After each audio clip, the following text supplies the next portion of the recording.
También abogado y analista político Javier Ortega Smith. ¿Qué tal? Encantado. Es un placer. Javier Ortega Smith. Pues es una visita que entra dentro de la normalidad. Como muy bien decía José Luis Urosa, estamos ante un Estado democrático, ante un Estado plural, ante un Estado que respeta el Estado de Derecho y que tiene buenas relaciones desde hace muchos años, porque no es que haya iniciado las relaciones diplomáticas ahora, pero es cierto que la novedad es la visita personal del primer ministro. Pero no cabe duda que intenta cerrar acuerdos de tipo económico, intenta buscar alianzas políticas, como por otra parte hacen todos los Estados en el ámbito internacional, y también intenta contrarrestar, no vamos a negarlo, es que es legítimo contrarrestar la contrapropaganda negativa contra el Estado de Israel que algunos se aventuran a estar repitiendo permanentemente. Ya hablaremos luego de quiénes atacan al Estado de Israel y qué significa realmente el Estado de Israel en el mundo. Un progreso, una democracia y un Estado que respeta la igualdad, por ejemplo, de las mujeres, cosa que otros que le atacan no. Así que me parece correcta la visita, me parece que entra dentro de la normalidad y yo estoy seguro que va a sacar importantes frutos tanto en Argentina, en Colombia como en México. Pues los kirchneristas, es decir, los exmontoneros terroristas en la Argentina, y yo he aterrizado de Argentina hace pocos días, están muy nerviosos con esta visita, tal vez porque les recuerda que fue su presidenta, Cristina Fernández de Kirchner, quien paralizó la investigación contra el famoso atentado de la Fundación AMIA, la fundación en la que los israelíes tenían en Buenos Aires. Y parece que les molesta mucho porque la investigación que llevó a cabo el fiscal Nichtman, que curiosamente apareció asesinado, estaba dejando en evidencia que detrás de esa paralización de la investigación estaba Cristina Fernández de Kirchner. Quiero decir con esto que cuando el presidente Netanyahu aterriza en Argentina, la inmensa mayoría de los argentinos, y Argentina, yo soy argentino, y la Argentina tiene muchísimos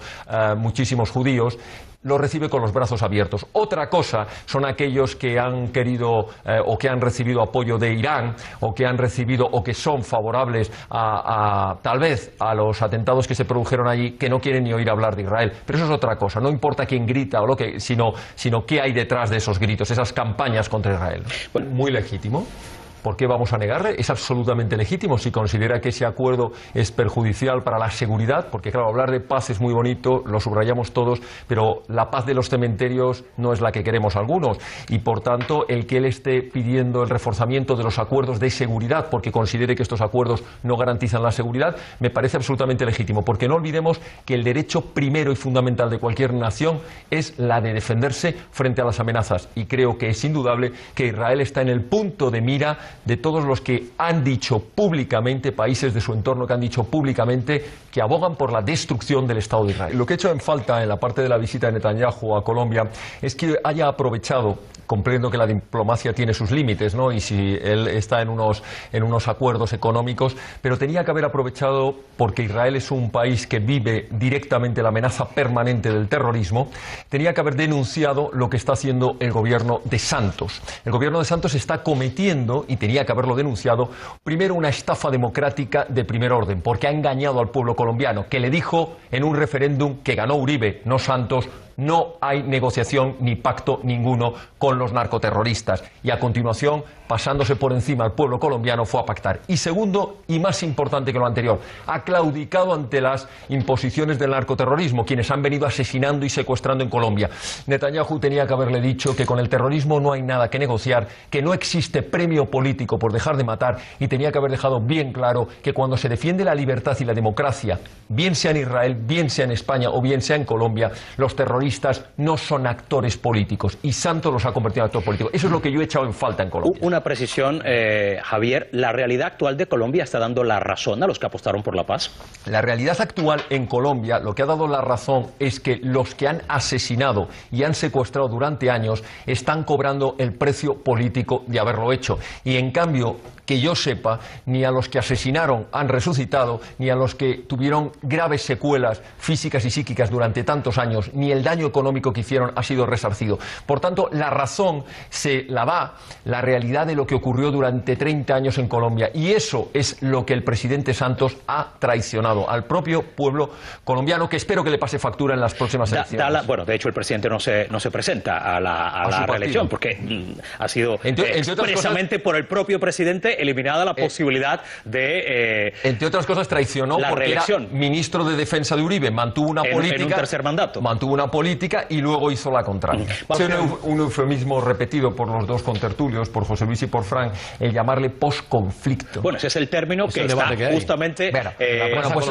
establecido por la propia sociedad colombiana, la prensa, la Organización de Naciones Unidas. Por el presidente Santos. Porque hablar de conflicto es como si hubiera dos partes, Aquí no había dos partes, había un Estado democrático que tenía enfrente una guerrilla narcoterrorista, digo narco porque se beneficiaba o se financiaba a través del terrorismo, que asesinaba, que secuestraba, que mataba cuanto campesino no se pusiera a sus órdenes, que tuvo a una parte de la población colombiana vestida de militares, jóvenes que no les quedaba más remedio o les pegaban 2 tiros. Eso es el conflicto. No ha habido un conflicto, ha habido una guerrilla terrorista que ha intentado acabar con el Estado democrático de Colombia.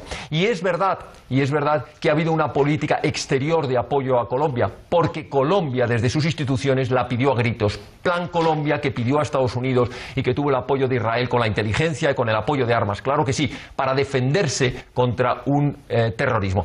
Es importante que nos centremos en el país del que estamos hablando. Lo digo porque cada vez que hablamos de Argentina Frank salta rápidamente a hablar, que luego podemos tocar el tema, me parece estupendo, de lo que pasa en Israel y lo que pasa con los terroristas de Hamas y lo que pasa con los autobuses que estallan dentro de Tel Aviv y lo que pasa con los asesinatos de colonos. Podemos ir, pero es que estamos hablando, siguiendo a nuestro moderador, o bien de Argentina o bien de la visita en Colombia. Ahora estábamos en Colombia. Por tanto, ese eufemismo, no ha habido un conflicto, ha habido un intento desde el punto de vista del terrorismo más sanguinario de acabar con un Estado democrático. Lamentablemente, cuando se tenía derrotado a ese terrorismo, Santos llegó a la presidencia de gobierno para llegar a pactos que han blanqueado al terrorismo. Lamento discrepar e interrumpirle. Parece ser que, de acuerdo a lo que ha trascendido hasta el momento, ni estaba derrotada la guerrilla y precisamente fue la propia necesidad de ese diálogo y de avanzar hacia un mundo de paz en lo que llevó a sentarse a los distintos actores. Pero insistimos que hoy no hablamos de ese capítulo porque los telespectadores además lo saben, con mucha frecuencia hemos visitado la realidad de Colombia y hemos sido testigos de lo que a día de hoy siguen diciendo los propios colombianos en su intención de vivir en un mundo de paz. Avanzamos porque tenemos que ir al otro país. ¿En un referéndum o es que nos olvidamos? No nos olvidamos. Bien, es que va a resultar que cuando hubo un referéndum y lo perdieron, ahora resulta que dice el pueblo colombiano, no, dicen los que votaban a favor de esa...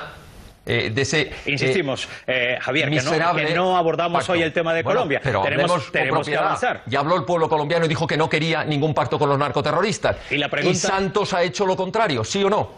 No le voy a contestar a esa pregunta porque lo que quiero hacer es avanzar en el programa. Que debatiéramos entre los porque sencillamente no me voy a poner a debatir. Bueno, pues es en definitiva homologar el Estado de Israel y reforzar sus relaciones con países homólogos, valga la redundancia, países que creen en la democracia. Viene ahora, por ejemplo, a Argentina cuando está Macri, no cuando está Cristina Fernández de Kirchner.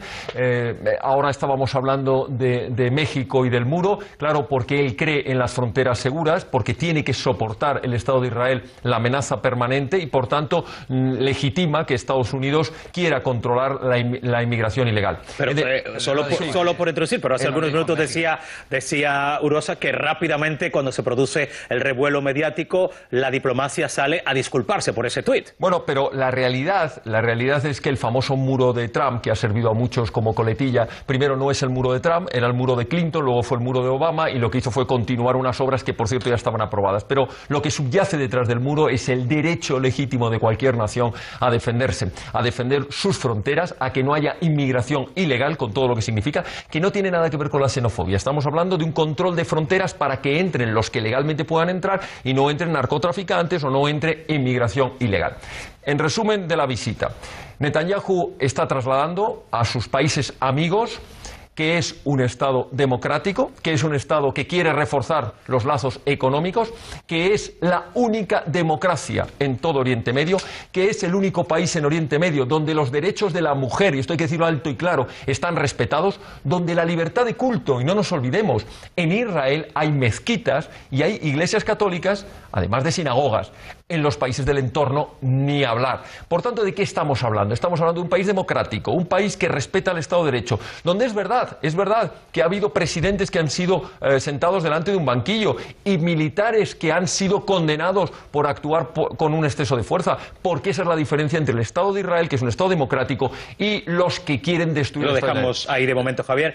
Pues apoyando a Israel y diciéndole que tiene todo el derecho del mundo a defenderse, que con el terrorismo no hay nada que negociar y que los derechos humanos se empiezan primero, en vez de exigírselo a otro, por cumplirlo. Lo digo porque suelen ocurrir que los movimientos, las asociaciones como estos que han salido, que reclaman derechos humanos, nunca salen reclamando derechos humanos, por ejemplo, para el pueblo cubano, para el pueblo venezolano. Hay que tener un poquito de coherencia.